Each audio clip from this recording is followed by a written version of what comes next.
Hello everyone, this is Toby with Birdsong Studios. How are you guys doing today? I hope everyone is well. So I wanted to share a couple of things that came through for me over the last couple of days that I found really interesting. The first being to be mindful and present when you're taking trips, especially if you find yourself going through a natural space that you haven't been to before, and maybe that you didn't anticipate going through. Maybe you drive through a state park, or you go by another natural area that you've never seen previously and you weren't anticipating being in that area. The invitation is to recognize that these, let's call them detours, are purposeful and your presence there is needed. So if you find yourself in that type of situation, where you're taking a trip, it doesn't have to be that far. It could be in your local area and maybe just a place you'd never been to before, and you find yourself noticing the nature around you, in particular the land and the trees. The invitation is for you to be very present in that moment, to connect into nature in that moment and in that space. And also the opportunity to be open to any messages that you may receive. But in being present in that space, there is something about your energy, about your light, about your awareness and your gratitude even for that space, for the nature that is there, for the energy that is there, for the spirits that reside there, that brings light and healing to that area. So just that might be very specific for a few of you out there, but something just to be mindful of as you are moving around your geographic location. And you may find that you really have an easy and deep connection with nature in that space and are able to have some communication back and forth. So keep that in mind as you're traveling. The other thing is, this is regarding our intuition, okay? So as we move through this eclipse time, the portal from the 2 weeks after, I think I said in my last video that there was another eclipse in 2 weeks. It's in 5 months. I don't know where 2 weeks came from. Maybe I didn't say that, but I haven't gone back to listen to it. Anyway, still, the eclipse energies can last up to about 6 months. So in this time frame, part of what is being revealed is a deepening of your intuitive and psychic gifts. So the reminder I was given the other day was that when we are receiving signs and symbols and guidance and synchronicities, oftentimes we may have a tendency to overlook the subtle signs. And there was a channeling about the subtle signs, so I'll put this back out again. But they gave me another analogy, and it was, again, it's about travel. It's very interesting. I didn't think about that till just now, but it is about driving. So if you're, let's say you're driving and on a country road, maybe a hilly or a mountainous type of area, if there is a curve up ahead of you, and the sign, although it's small, but it's a quarter of a mile or so, or an eighth of a mile from the actual entrance to the curve, that gives you time to adjust, right? That gives you time to change your speed, maybe change your direction of entry into the curve, gives you time to even put your drink down or put it in the cup holder so something doesn't spill over, or align your focus, take your focus off of, maybe if you're having a phone call, or maybe you were listening to music. Sometimes we have to turn down the music so we're really paying attention when we drive, right? So it gives you time to prepare yourself for this detour. Again, we're back to detours. Very interesting. Even though it's a curve, but it is a detour, right? Now, let's compare that to what may be a large blaring sign, but it's right at the entrance to the curve. You're going to have to slam on the brakes.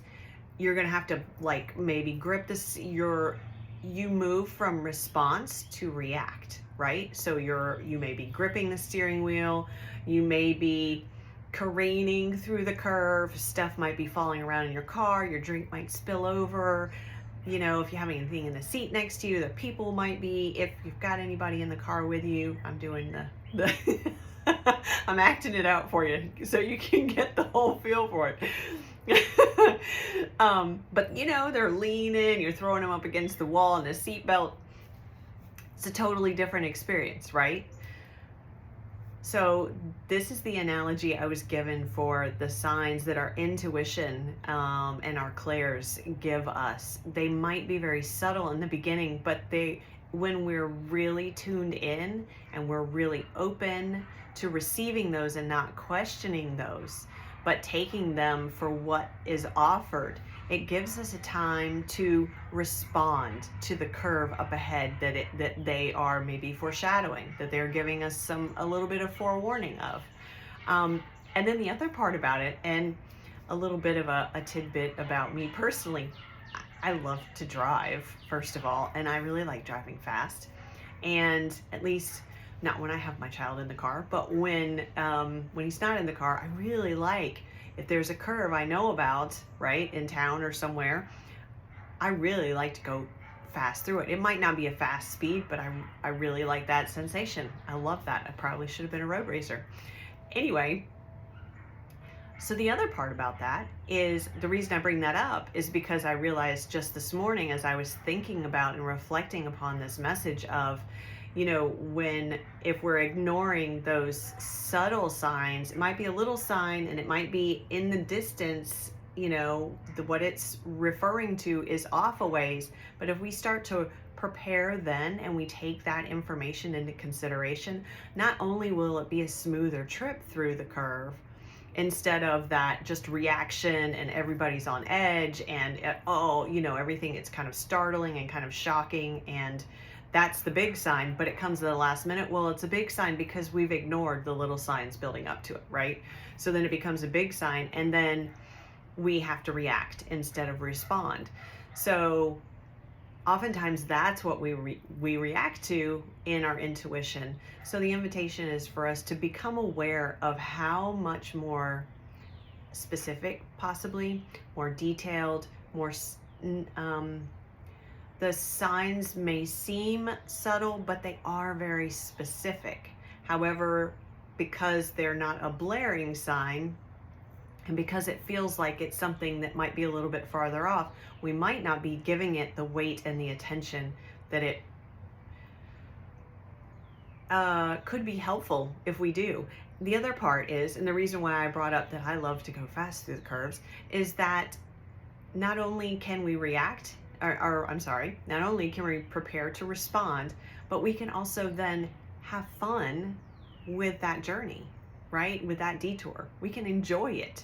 We can add a sense of adventure into it because we are responding and we're choosing how we experience that detour versus just reacting and it being disruptive and it being potentially dangerous, right? Not necessarily literally dangerous, but symbolically dangerous for us if we're entering into this curve too fast and we're reacting at the last minute.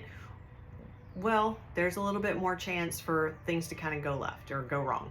So I found that very interesting, and interesting again that we're talking about driving. So there's a lot of movement going on now. This speaks back to what we talked about with the fast moving energy about the eclipse in that last video that I did, and about how timelines are shifting, and they are shifting moment to moment. And so here is a prime example of why, now I'm putting all this together right here with you, why the guides are bringing through this information about being very aware of these subtle signs that your intuition is giving you, your guides are offering you.